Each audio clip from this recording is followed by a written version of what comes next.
Salam Lestari. Halo lor, kembali lagi di Dia Tomblok Channel. Masih bersama saya Dia dan Mas Bojo, Mas Alex Pujiwinarto.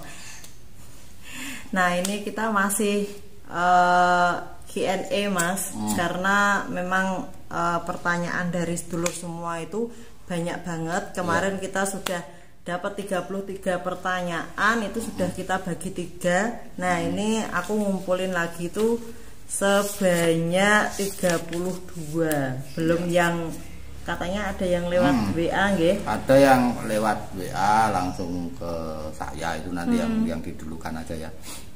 Kalau enggak nanti saya lupa soalnya. Oke. Boleh, berarti itu dulu Mas. Ya. Jadi yang pertama dari Mas Topan ya. Salam Mas Topan. Halo Mas. Dari Surabaya ini. Ini beliau juga seorang pendaki senior juga. Bukan satu pertanyaan tapi lebih ke saran. Bagaimana kalau dalam pencarian nanti dicoba memakai bunga dan dupa hiu ya, dupa. Jadi sikap batinnya seperti orang yang berziarah gitu ya. Kalau nanti pas pencarian bisa dicoba gitu ya, itu sarannya. Memang saya belum pernah 7 kali pencarian itu memakai metode itu. Kalau pihak keluarganya gagah sih saya yakin sudah. Jadi mereka sudah mencari dengan berbagai pendekatan. Pendekatan mencari pernah, pendekatan ziarah pernah ya. Cuman saya tidak bisa atau tidak berkompeten memberi jawaban rincinya apa yang sudah mereka lakukan, ya karena etika aja, karena etika.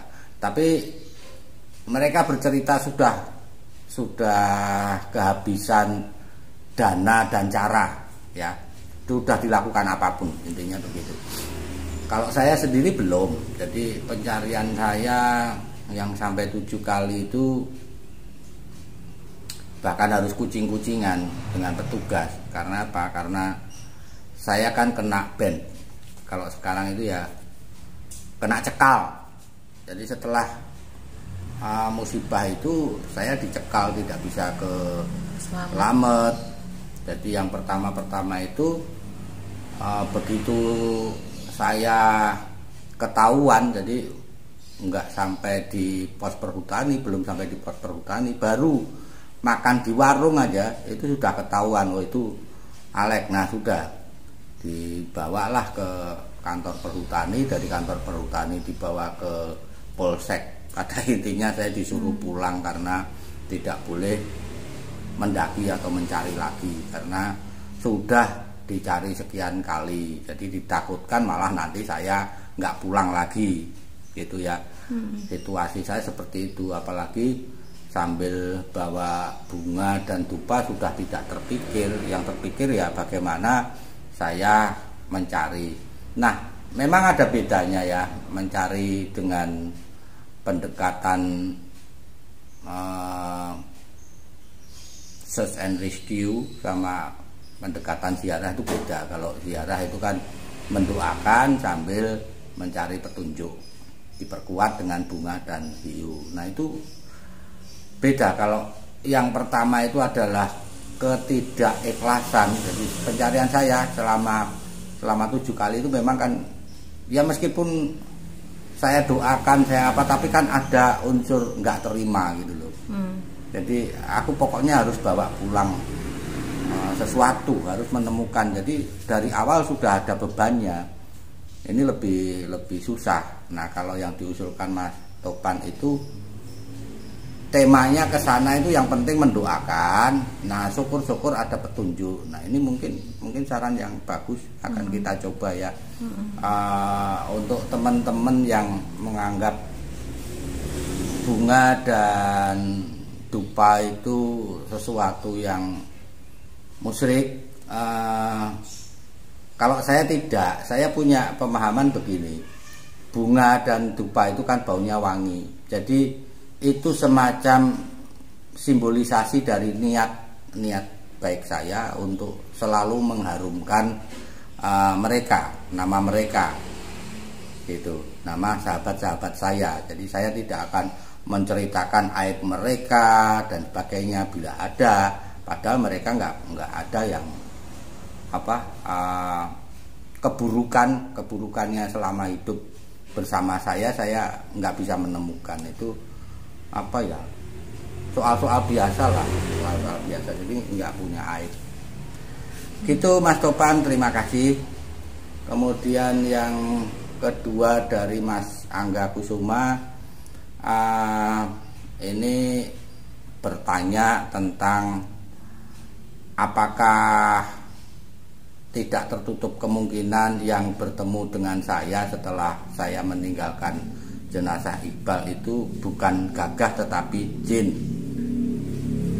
Ya begini Mas Angga, apapun mungkin, apalagi dengan ditemukannya tas merah yang dia bawa itu di lokasi meninggalnya almarhum Iqbal, ini lebih kacau lagi. Artinya jalan ceritanya terus bagaimana itu kan jadi susah. Jadi apapun mungkin, karena situasinya memang itu di hutan yang belum terjamah satu, dan kondisi saya memang sudah gampang sekali terjadi halusinasi.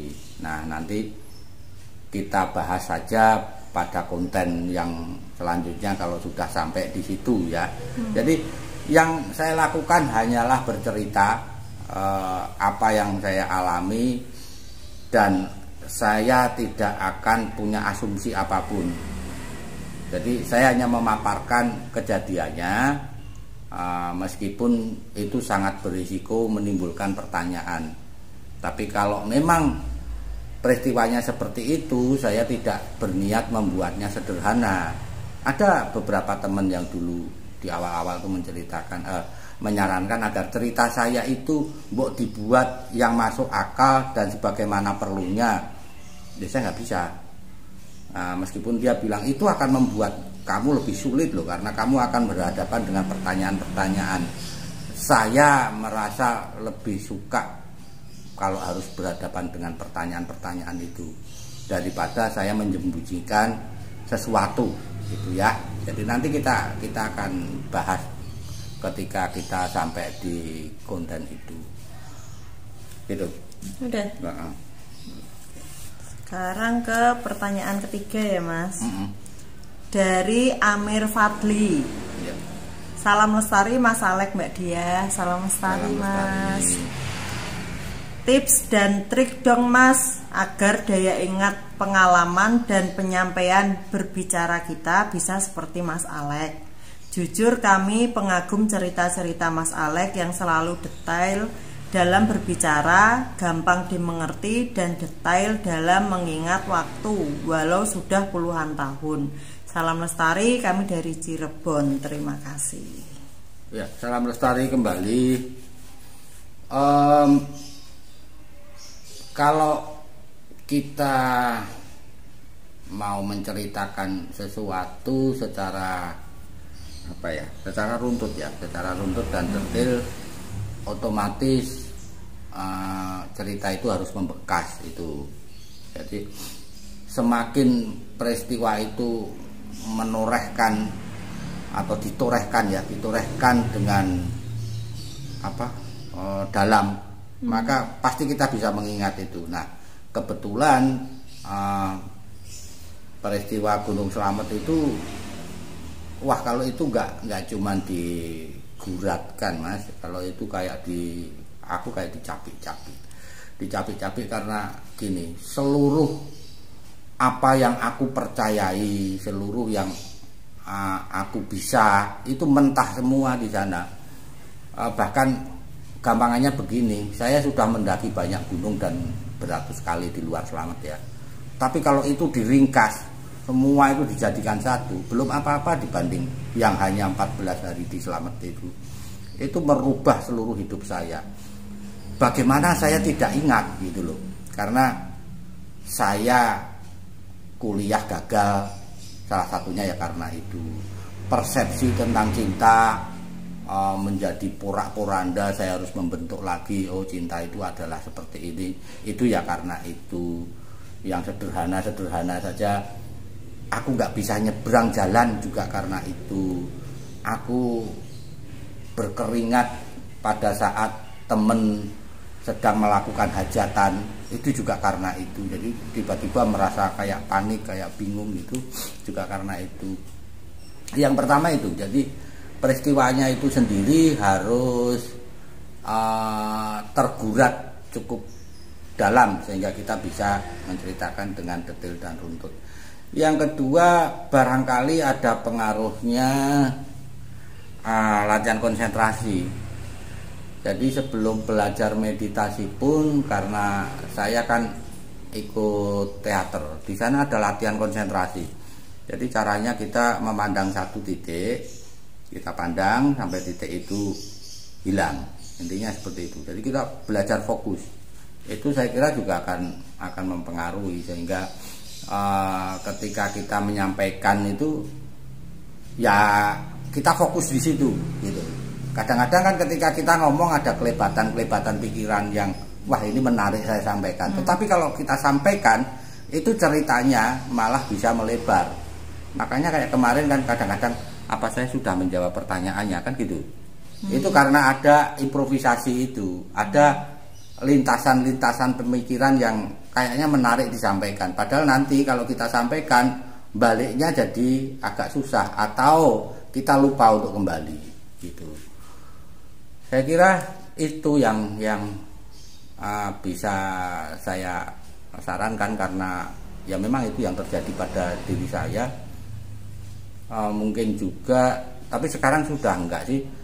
Kalau dulu saya suka membaca buku dulu. Itu mungkin juga ada pengaruhnya pada kosakata. Jadi banyak membaca itu mengakibatkan kita punya banyak ungkapan di dalam kepala kita, sehingga kalau mau menyampaikan sesuatu itu lebih gampang. Saya kira itu ya. Itu. Dicoba aja. Iya Mas, dicoba aja. Terus pertanyaan keempat dari Den Uyok. Makasih jawabannya, udah rinci banget Pak D, walau pertanyaannya garing. Mana ada pertanyaan garing dan basah. Ada pertanyaan ya pertanyaan Thomas. Kalau Pak Iqbal masih ada, mungkinkah Pak Iqbal akan menyukai Budiah juga ya, seperti yang lalu-lalu? Atau Budiah sukakah dengan tipikal cowok seperti Pak D Iqbal? Sangat mungkin ya. Selera Iqbal itu enggak jauh-jauh kok.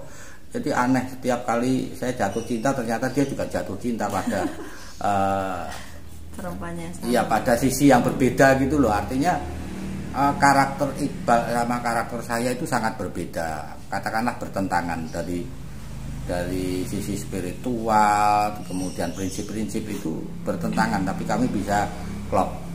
Nah, seleranya bisa sama gitu ya. Nah, tergantung sama Budiahnya. Budiah bisa seneng sama tipe orang yang gini. Iqbal itu yang jelas dia kutu buku. Jadi dia baca terus dia idealis. Idealis itu artinya kalau dia punya prinsip ya sudah gitu prinsipnya. Dan dia agak apa ya, kalau sekarang itu dibilang apa? Kayak Harry Potter gitu, itu apa itu? Cupu. Ya agak cupu. Jadi dia pakai kacamata, pakai sepeda motor yang aku julukin si jago mogok, tapi dia pede-pede aja gitu. Tapi cupunya bukan kurang pergaulan, bukan, tapi milih pergaulannya milih. Tapi begitu dia berada di kelompok yang beda, misalnya terjadi interaksi dengan yang kami sering tidak terhindarkan itu kan dengan anak-anak seni rupa ya, karena kampusnya deket, jadi kami sering lewat, kemudian saling menyapa, kadang-kadang mampir di tempatnya terus ngobrol. Nah itu dia juga bisa ngikutin gitu, dia bisa ngikutin, tapi dia tidak akan dengan sengaja mendatangi sekelompok orang yang sedang membuat patung misalnya. Kalau saya bisa, saya justru tertarik. Terus, oh ini bikinnya dengan apa? Oh dengan tanah liat. Tanah liat tuh belinya di mana? Oh di Klaten dan sebagainya. Terus saya nyoba, itu bisa. Nah Iqbal tidak. Sebenarnya dia cukup ramah, tapi dia membatasi diri. Nah monggo, kira-kira seperti itu. Nah, motornya Uno. Kira-kira kamu suka apa? Tidak.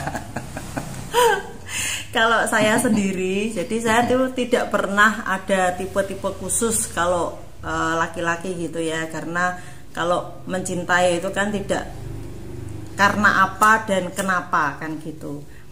Jadi saya nggak tahu. Mungkin kalau pada saat itu saya tidak bisa mengatakan tidak suka atau saya suka, itu saya nggak bisa, karena rasa suka cinta itu kan datang kita nggak pernah tahu gitu loh. Jadi saya tidak bisa bilang saya tertarik atau tidak dengan tipikal seperti itu. Ya intinya saya tidak pernah memandang fisik, karena fisik, harta apa itu saya tidak pernah memandang itu, karena prinsip saya mencintai itu memang dari hati, tidak karena apa dan kenapa gitu. Kalau saya gitu. Gitu aja sih. Ya, gitu Mas. Ya. Sekarang pertanyaan nomor 5 dari Nafis Mara Andinta. Nah ini yang kemarin juga tanya juga Mas. Setelah melalui meditasi, perjalanan spiritual dan lain-lain, yang Om Alek yakini, kemanakah perjalanan roh-roh orang secara umum setelah meninggal? Wah ini pertanyaannya. Ini pertanyaan yang berat, tapi saya minta diizinkan untuk tidak menjawab berdasarkan agama ya, karena bahkan saya beragama pun itu saya tetap memakai pengalaman empiris. Jadi misalnya beginilah, dalam agama saya yang sekarang itu kan jin itu tidak ada. Yang ada itu iblis.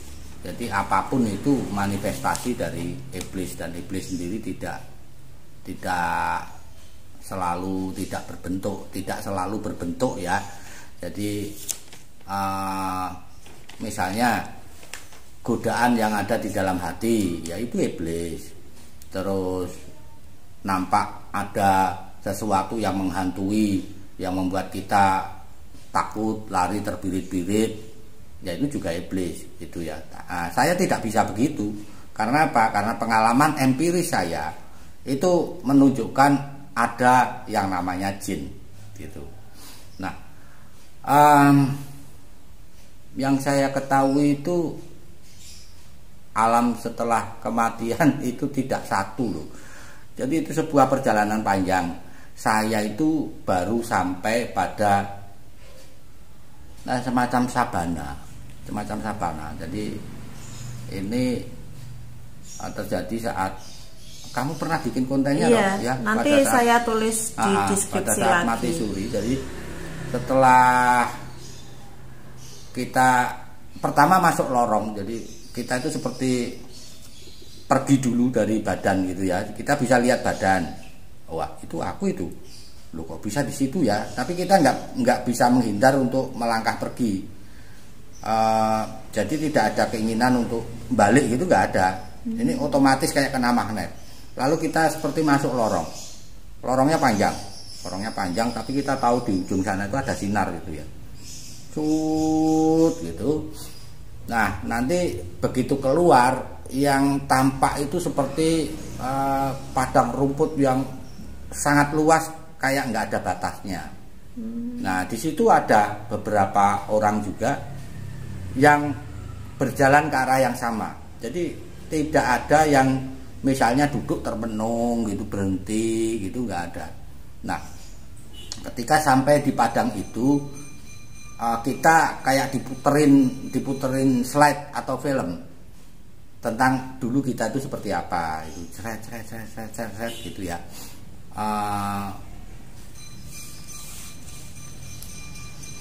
ini tidak berhenti dengan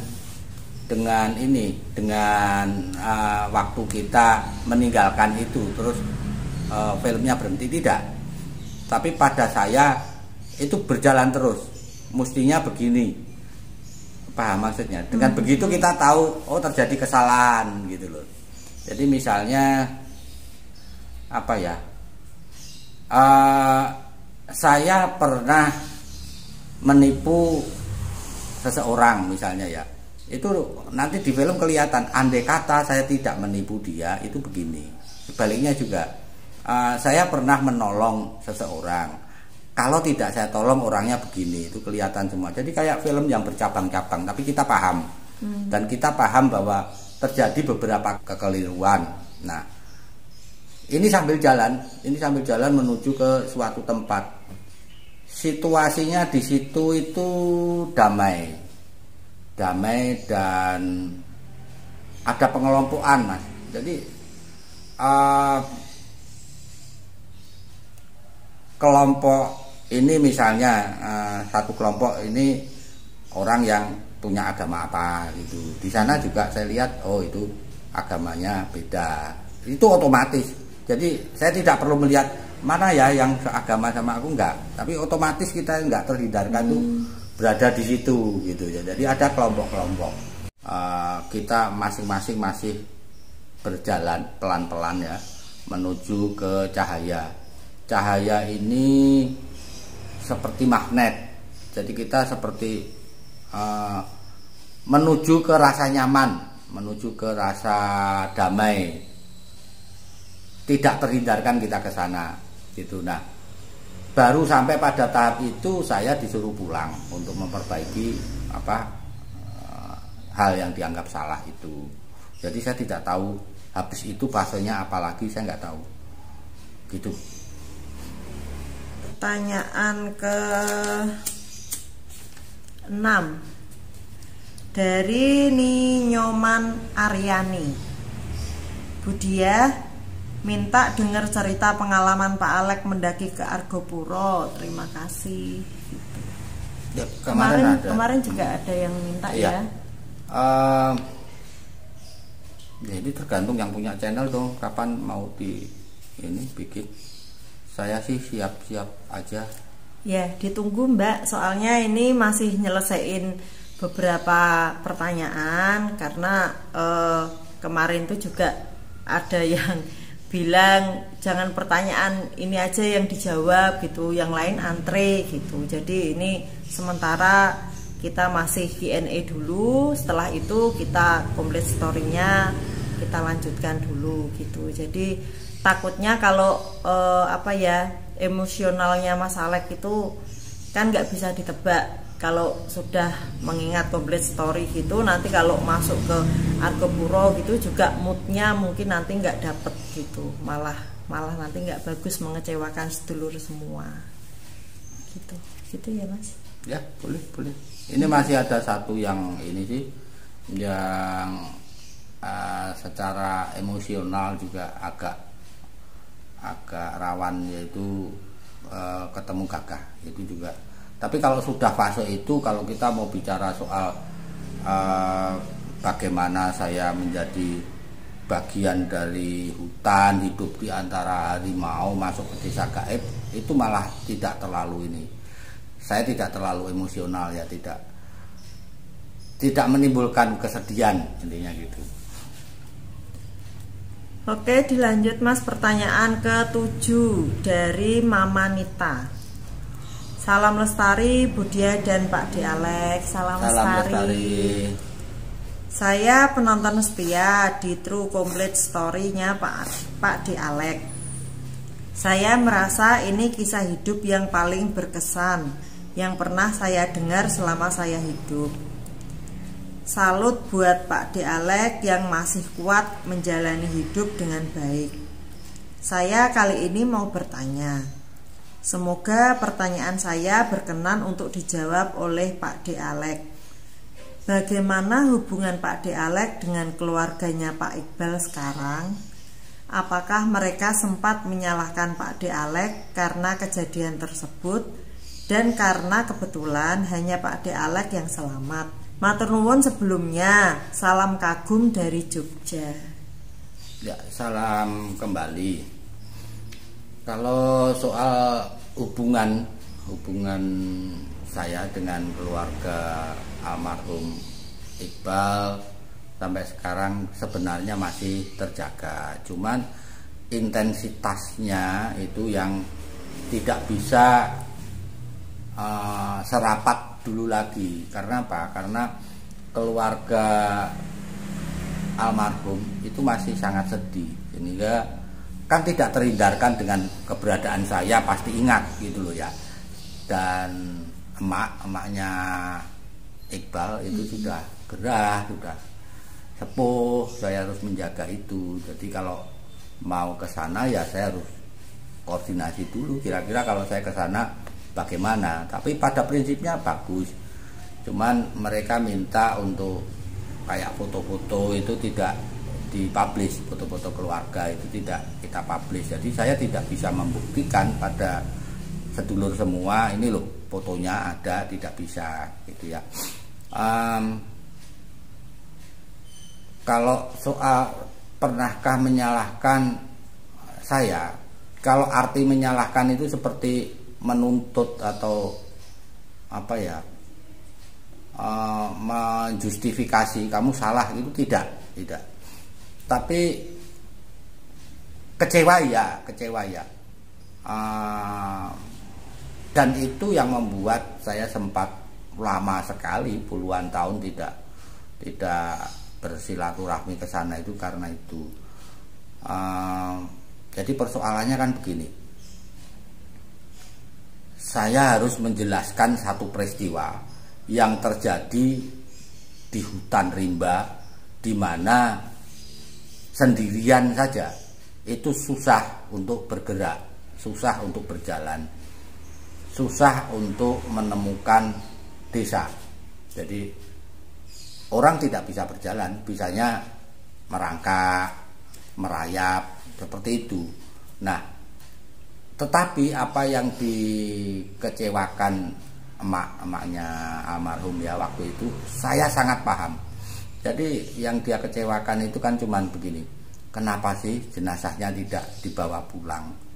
Nah, saya menerangkannya kan susah. Karena apa? Karena beliau belum pernah masuk hutan yang sama sekali belum dijamah manusia gitu. Susah sekali. Tetapi apakah pertanyaan ini pertanyaan yang apa ya, tidak masuk akal? Oh, itu sangat masuk akal, karena beliau ibu, jangankan ibu, saya yang memeluknya saja itu kalau bisa pasti saya bawa dong, pasti saya bawa pulang gitu ya. Tetapi karena medannya memang tidak memungkinkan, ya terpaksa saya tinggalkan gitu. Nah, itu yang terjadi. Jadi kalau menyalahkan dalam pengertian kemudian marah, tidak. Mereka keluarga yang baik ya, keluarga yang luar biasa, tawakal juga. Kalau soal kesedihan pastilah, jangankan mereka yang satu keluarga, saya yang sekedar teman aja sangat sedih.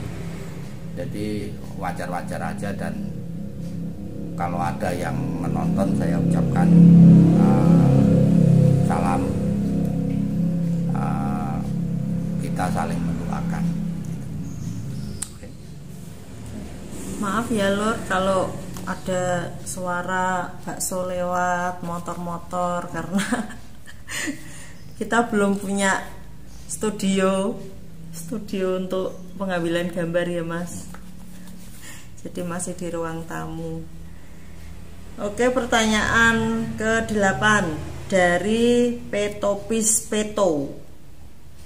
Ganjeng hadir Mas Alek, storynya Mas Gagah yang masih menjadi misteri ya Mas. Ya, sebenarnya dua-duanya tetap misteri karena jenazah tidak berhasil diketemukan. Nah, Gagah ini lebih misteri lagi karena dia dalam keadaan ketemu terakhir kan dia dalam keadaan masih hidup, dan orang yang masih hidup kan bisa menuju kemanapun, melangkah kemanapun, sementara hutan begitu luasnya gitu ya. Lanjut ke pertanyaan ke-9 dari Ardi Sutarman. Mohon maaf mau nanya Bang Alek, mengulas cerita dulu yang katanya Bang Alek pengen ketemu Bang Awe, gimana Bang? Adakah kelanjutannya? Saya doakan semoga Bang Alek sehat terus, amin amin. Makasih. Terima semoga kasih. Mas Ardi juga sehat Ya, selalu. terima kasih doanya. Kalau tentang channel lain, sebenarnya tidak hanya channelnya Bang Awe ya, channel manapun ada yang menyarankan berkolaborasi dengan Om Hao, ada yang dengan siapa lagi, banyak sekali ya. Tapi yang sudah kontak memang dengan Bang Awe, sempat kontak, tetapi kelanjutannya kami hanya bisa menunggu. Karena apa? Karena posisi saya itu korban. Jadi akan beda sekali kalau saya mengejar-ngejar untuk ayo dong, bahkan ada banyak faktor yang saya tidak ketahui. Jadi misalnya kesibukan, biaya atau apapun. Sementara kalau kami yang harus menanggungkan itu tidak sanggup, karena ini akan membutuhkan biaya yang cukup besar ya kalau kita membentuk tim untuk ke sana, itu jelas cukup besar. Tetapi pencarian itu tidak akan tergantung pada orang lain. Jadi kalau niat saya memang masih melakukan pencarian meskipun sekali lagi. Nah, apabila ada bantuan atau ada keterlibatan dari orang lain yang bisa loh ya, yang bisa. Kalau ada banyak sih tawaran dari teman-teman, bahkan ada juga yang lewat WA, dan saya sampai saat ini saya menolak, saya keberatan. Karena apa?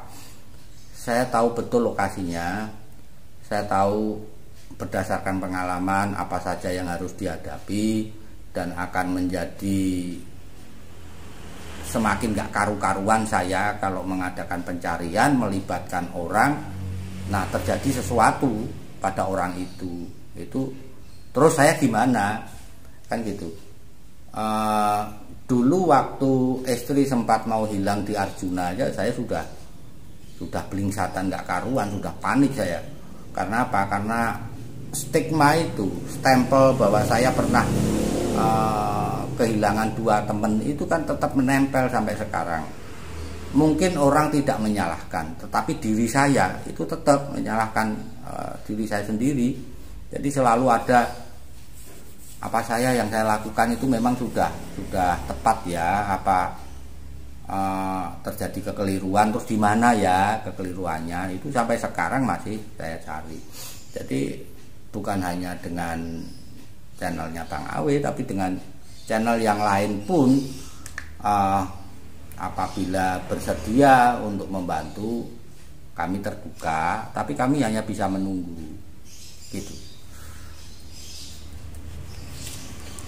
Oke, pertanyaan ke-10 dari Gaby Turin.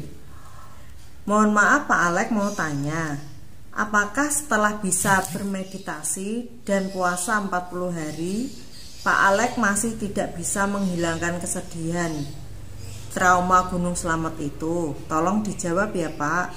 Semoga Pak Alek keluarga dalam lindungan Tuhan Allah. Amin. Terus ini juga dengkul Pak Alek, apakah bisa diobati dengan suplemen glukosamin gitu? Jawab yang ini dulu ya, yang lebih simpel dulu. Kalau dengkul itu membaik sendiri.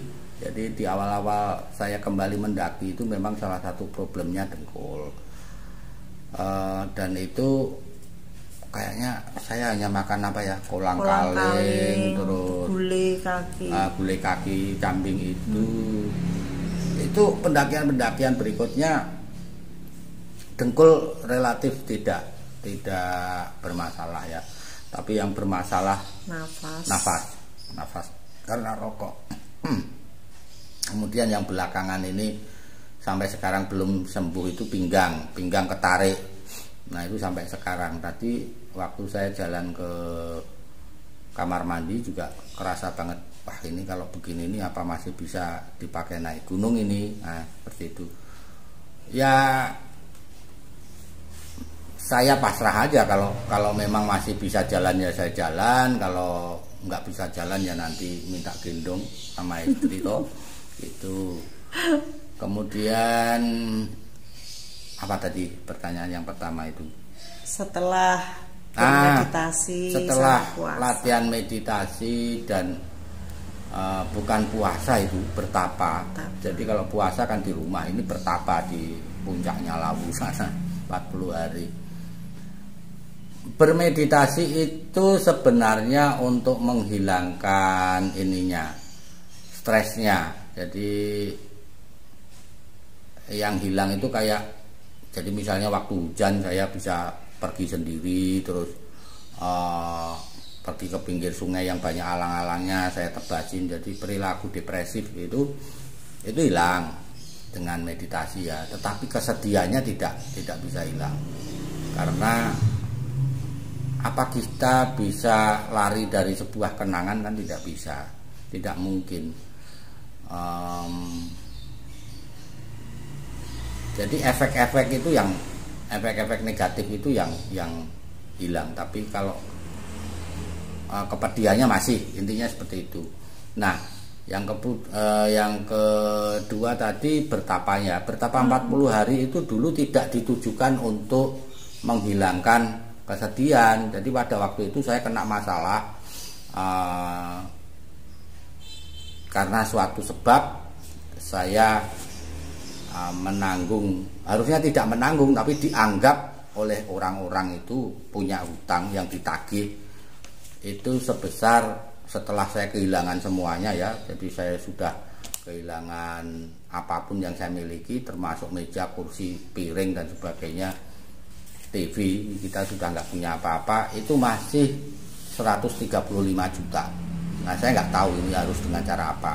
Akhirnya karena mereka orang-orang ini sangat membutuhkan, saya ngambil pesugihan. Ambil pesugihan tidak berhasil, udah kemana-mana nggak berhasil. Kemudian ada bisikan untuk bertapa ke Lawu. Kemudian persoalan ini menjadi selesai. Jadi tujuannya itu, meskipun di sana saya banyak diulang atau diajari apa ya, bukan ilmu tapi pemahaman spiritual Jawa, tapi tetap nggak bisa menghilangkan kesedihan. Dan kebetulan memang tidak ada satupun ajaran untuk lupakanlah itu nggak ada gitu. Jadi ajaran-ajarannya itu ya ajaran-ajaran spiritualitas umum gitulah. Misalnya begini, ojo yoso ruang dahar sacedake paturasan. Itu artinya kan jangan membuat ruang makan di dekat toilet. Nah ini kan bisa dinalar.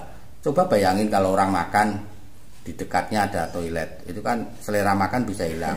Tetapi sebenarnya ajaran ini lebih dalam dari itu. Jadi makan itu kan memasukkan, toilet itu kan tempat kita mengeluarkan.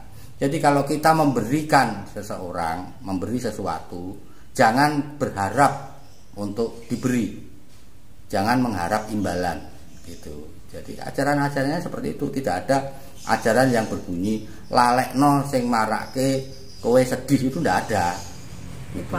Lupakan yang hal-hal yang membuatmu sedih, tidak ada seperti itu. Jadi ya berarti tidak bisa hilang gitu. Sekarang ke pertanyaan ke-11 Mas. Ya. Dari Faridatul Asfiati Via. Pak Alek, mungkinkah yang melempar baju dan mengubah posisi batu yang menjepit Pak Iqbal adalah Pak Gagah? Kalau jenazah itu tidak ditemukan karena sudah dimakamkan oleh Pak Gagah gitu. Bisa.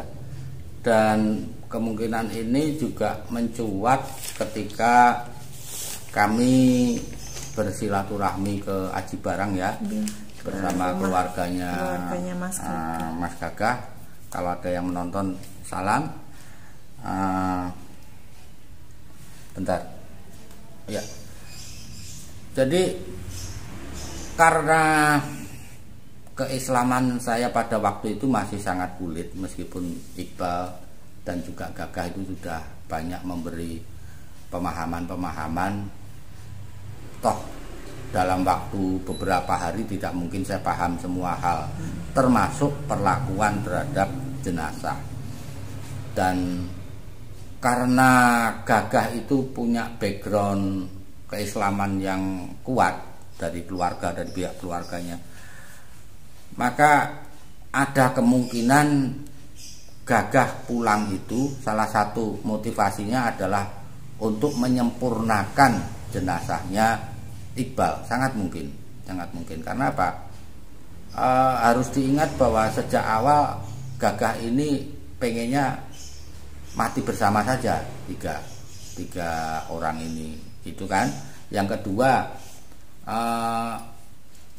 ketika terjadi pertemuan lagi sama saya kan, Gagah hanya tertarik untuk bertanya dan membahas tentang kenapa saya tinggalkan Iqbal.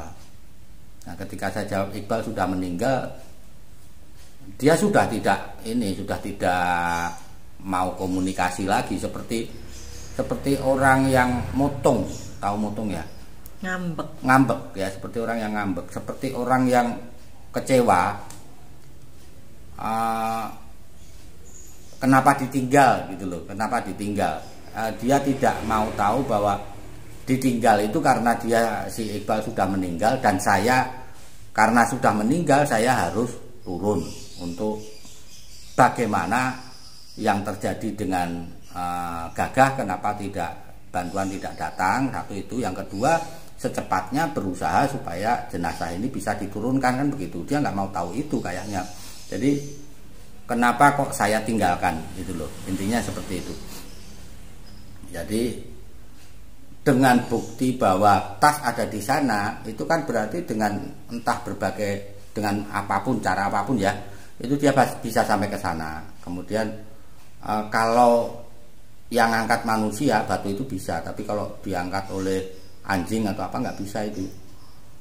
Dan ini menjadi masuk akal bahwa bajunya dilepasin dan sebagainya. Jadi mungkin, apapun mungkin gitu. Pertanyaan ke-12 dari Triwijayanti. Maaf Pak Alex, apakah Pak Alex sempat berkelahi dengan almarhum Gagah pada saat tragedi Gunung Slamet? Maaf kalau pertanyaan saya lancang. Terima kasih. Semoga Pak Alex keluarga selalu diberi kesehatan oleh Tuhan Yang Maha Esa. Loh, kenapa harus berkelahi? Mungkin karena ini ya, mungkin karena ada perbedaan prinsip ya. Enggak, tapi enggak berkelahi. Kalau perbedaan prinsip di antara bukan hanya dia ya, teman pendaki lain, saya kira juga ada yang nonton. Halo Mas Bayu, Mas Widi, mungkin menonton konten ini. Kita sering berkelahi. Kalau berkelahi itu soal adu mulut begitu ya. Tapi kalau sampai berantem secara fisik tidaklah. Ini kita perjalanan di gunung. Kita punya misi yang sama. Kita punya passion yang sama. Tidak mungkin sampai terjadi adu fisik. Lagian kalau adu fisik saya juga pasti kalah, karena apa? Saya paling kecil. Kemudian ya itu baik sama Iqbal maupun sama Gagah. Iqbal sangat dekat sama saya, jadi tidak mungkin adu fisik. Gagah juga tidak sedekat Iqbal, tetapi kalau dibandingkan dengan teman-teman pendaki lain yang sering mendaki bareng, maka Gagah ini ya deket. Karena apa? Karena dia bahkan sampai keluar klub pecinta alam resmi di IGIP untuk bisa ikut saya mendaki. Ini kan membuktikan bahwa bagi dia saya itu panutan. Dia lebih suka ikut saya daripada mempertahankan ikut klub itu yang tidak membuatnya bisa naik gunung. Intinya seperti itu. Jadi justru itulah yang membuat saya merasa kehilangan gagah. Karena apa? Karena perilaku saya dulu itu sangat buruk. Pada masa itu saya suka minum, saya kalau bicara itu tidak seperti sekarang. Dulu kalau bicara saya selalu pakai umpatan. Dalam kondisi seperti itu ada orang yang percaya, itu sesuatu banget. Ada orang yang menyerahkan pemahamannya tentang gunung itu kepada saya, dia berguru dalam tanda petik kepada saya, itu semacam pengakuan yang luar biasa. Jadi kalau adu argumentasi itu beberapa kali bukan hanya sama Gagah, sama Iqbal juga kita beradu argumen kan. Setiap ada persoalan kan kita diskusikan. Nah, itu kan bisa apa ya.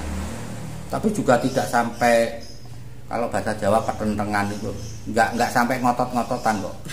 Jadi terutama terjadi perbedaan pendapat sama Gagah itu kan waktu mau ke puncak atau terabas hutan. Nah itu sebenarnya Gagah bersikeras ke puncak saja, tetapi kan dia merasa bahwa dia paling junior di situ. 3 orang dia paling junior dan kalah suara artinya saya maupun Iqbal itu memutuskan udah kita terabas aja daripada kita naik seperti tadi kedinginan nanti malah mati konyol. Setidaknya kan berusaha itu. Jadi tidak ada pertengkaran fisik, tidak ada gitu. Lanjut ya Mas ya. Mau minum dulu enggak? Boleh.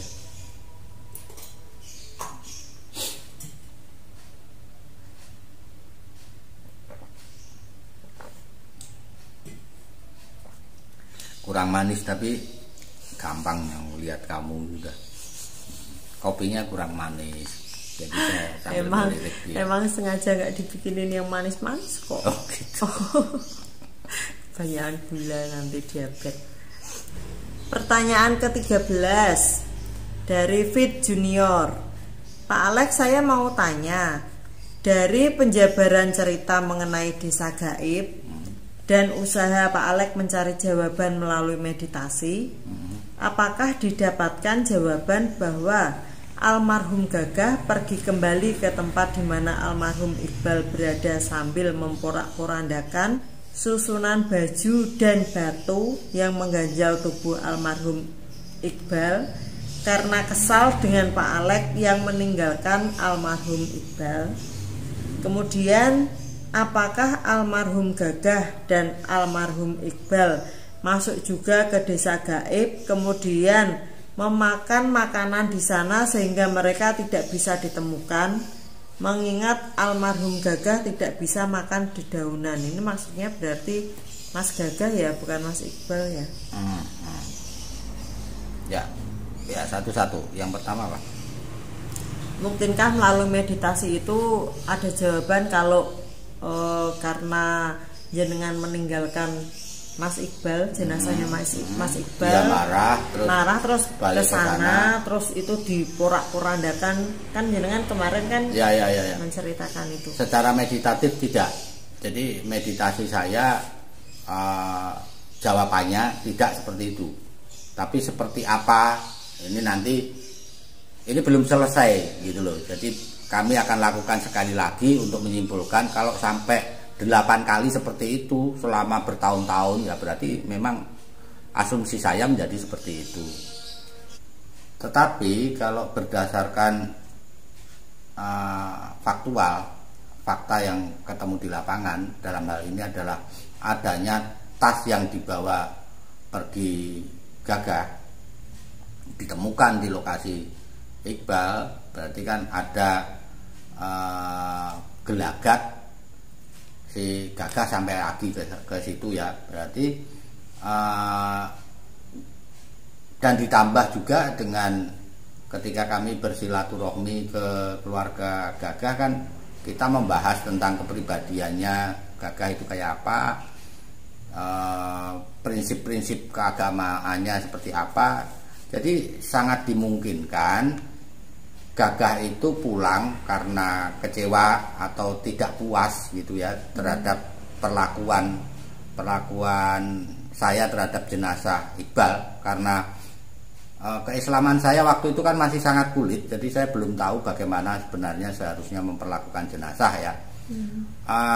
Itu bisa jadi Gagah ke sana, tetapi meditasi saya tidak merujuk ke situ gitu ya. Gitu. Pertanyaan berikutnya yang dari dia. Pertanyaan berikutnya, apakah almarhum Gagah dan almarhum Iqbal masuk juga ke desa gaib, kemudian memakan makanan di sana? Oke, peluang masuk ke desa gaib. Kalau setahu saya yang bisa masuk ke desa gaib itu orang hidup. Nah, nggak mungkin kalau orang mati suri kemudian bangun bisa berjalan sejauh itu, tidak mungkin. Apalagi sampai dia misalnya ya, ini misalnya analisa dokter itu benar bahwa dia membuka sendiri bajunya karena kepanasan, pada kondisi itu dia sudah tidak mungkin dia bisa berjalan secara telanjang menembus hutan dengan penuh onak duri, tak mungkin. Jadi Iqbal tidak mungkin masuk ke desa gaib. Asumsi saya begitu, jelas tidak bisa. Secara logika loh ya, dan secara meditatif juga saya lihat nggak ada Iqbal di sana. Kemudian Gagah, peluang Gagah untuk masuk ke desa gaib ada nggak? Ada, karena jaraknya nggak begitu jauh dari lokasi saya bertemu Gagah terakhir, gitu ya. Jadi kalau setahu saya orang yang sudah meninggal tidak bisa masuk ke sana.